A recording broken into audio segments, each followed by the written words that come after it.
салом дӯстон, имрӯз мо тасмим гирифтем навори оиди ҳамлагари дастаи Реал Мадрид Карим Бензема омода созем, ки айни ҳол беҳтарин бозингар ба ҳисоб меравад. 10 чизе ки шумо оиди ин ҳамлагари фаронсавӣ намедонистед.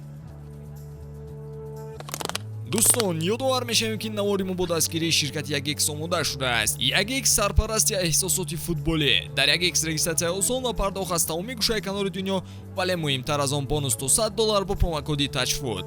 Силкаи зарурӣ дар комментария. Ба ҳама муваффақият.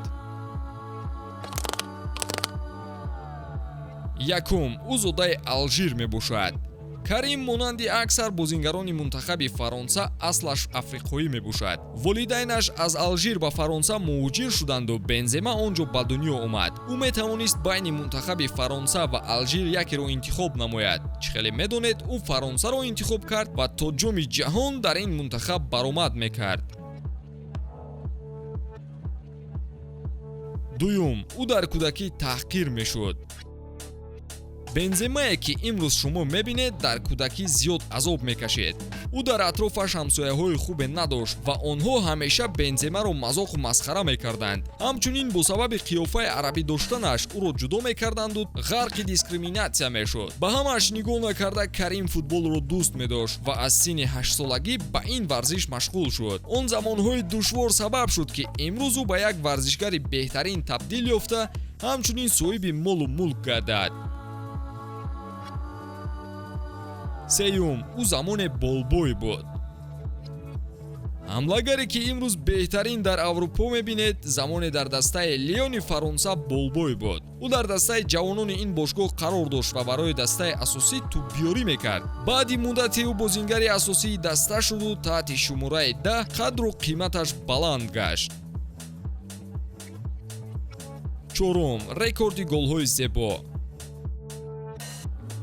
Бензема бо Реал Мадрид соли 2009 шартнома баст ва дар Испания корномаи зебояшро ба қайд гирифт. То ба ҳол касе ба ҷуз ӯ дар беҳтарин бозии Эл Классико голи зудкор назадааст. Дӯстон, лайк гузоштанро фаромӯш накунед, ки барои мотиватсияи мо хуб аст. Бармегардем ба масъалаи Бензема. панҷум, ҳамсари Бензема. Карим бо Захия Деҳа замони муносибат дошт. Дизайнер ва модели алжиру фаронсавӣ табор. Ин зан 29 сол дошт, ки Карим бо ӯ робита барқарор кард. Шояд ин кор аз беақлии Бензема рух дода буд. Он духтар ба Карим оиди 30 солаш дурӯғ гуфта ӯро ба дом меафтонд, ки сармураббии он вақтаи мунтахаби Фаронса Бенземаро аз тими миллӣ берун сохт. Масъала то ба суд рафта расид ва додгоҳ соли 2010 баргузор шуд. Дар баробари Бензема дӯстонаш Сидни Гову, Бен Арфа ва Франк Рибери низ ба суд кашида шуд. онҳо барои муносибат доштан бо ин зан бо нияти бад гунаҳгор ҳисобида мешуданд. хулоса, январи соли 2014 Бензема ва Рибери аз ҷониби додгоҳ бегуноҳ ҳисобида шуд. онҳо қарор бароварданд, ки аризаи Захия оиди ин ду футболбоз беасос мебошад. шашум, Бензема соли 2015 дастгир шуд. ба синни 20 расида Бензема гӯё дунболи муҷарраҳо мегашт. Баъди 9 нафаси озод кашидан, Бензема аз ҷониби полиси Фаронса дастгир шуд. ӯро барои муноқиша бо ҳамдастааш Матео Валбуэна дастгир карданд. байни ӯ ва Валбуэна боз муҷаррои шахсие рух додааст. чун кор то ба суд рафт, президенти Федератсияи футболи Фаронса Бенземаро аз ҳайати Фаронса ба пуррагӣ пеш кард. Чӣ хеле медонед, чанд сол ӯ дар тими Фаронса набуд ва дешам ӯро дар Евро 2020 даъват кард, ки Бензема дар мусобиқа 4 голро ба самар расонид. 5 соли набуданаш ӯро аз рақобат барои беҳтарин будан берун сохт. ӯ натавонист дар финали Евро соли 2016 бозӣ кунаду ҷоми ҷаҳонро дар Русия болои сар бардорад. бояд қайд кунем, ки моҷарои ӯ ва Валбуэна то ба ҳол ҳал ношуда боқӣ мемонад.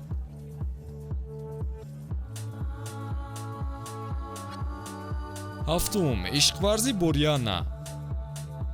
ҳамлагари фаронсавӣ замоне бо сайрояндаи машҳур Риана муносибат дошт. онҳо шурӯъ аз соли 2015 якҷо буданд ва онҳоро чанд маротиба дар хабарҳо нашр мекарданд. Риана ҳатто ба Испания рафта бозиҳои Реалро тамошо мекарду Бенземаро мухлисӣ.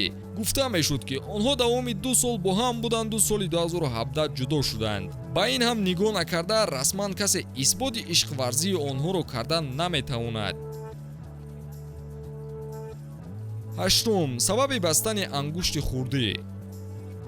соли 2018 дар яке аз бозиҳои Ла Лига муқобили Бетис ҳангоми як бархурд Бензема ба замин афтед ва мутаассифона болои ангушти хурдиаш сукут кард. Ӯро аз майдон берун карданд ва дар натиҷаи он ҷароҳат духтурон ҳар бозӣ дасти ӯро мебастанд то ин ки хуб сиҳат шавад. Мутаассифона рӯзҳо ба моҳу моҳҳо ба сол табдил шуданд, вале Бензема то ҳол бо он дасти баста ба майдон мебарояд. дар асл ин мушкилии ӯ ҷароҳӣ мехост, вале Бензема майли онро надошт ки бозиҳоро бо ин сабаб аз даст диҳад. оё касе мисли ӯ бо дасти баста ба майдон мебарояд? Агар ҳа, пас номашро дар комментария нависед.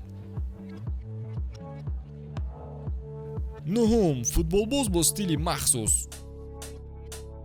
дар ҷаҳони футбол Бензема намунаи мӯд ба ҳисоб меравад. ӯ ҳамеша худро бо тарҳҳои фарқкунанда ба намоиш мегузорад. касе ӯро таъқиб мекунад медонад ки ӯ бо мошинҳои гарону либосҳои дармудбуда дар шабакаҳои иҷтимоӣ машҳур аст. мухлисони ӯ огаҳанд ки Бензема ба ҷуз футбол дар интихоби либос низ ҳамтон надорад. гӯё ин ҳам мусобиқа бошад, зеро Белерин ва Депай низ аз футбол дида ба ивази либос майли зиёд доранд.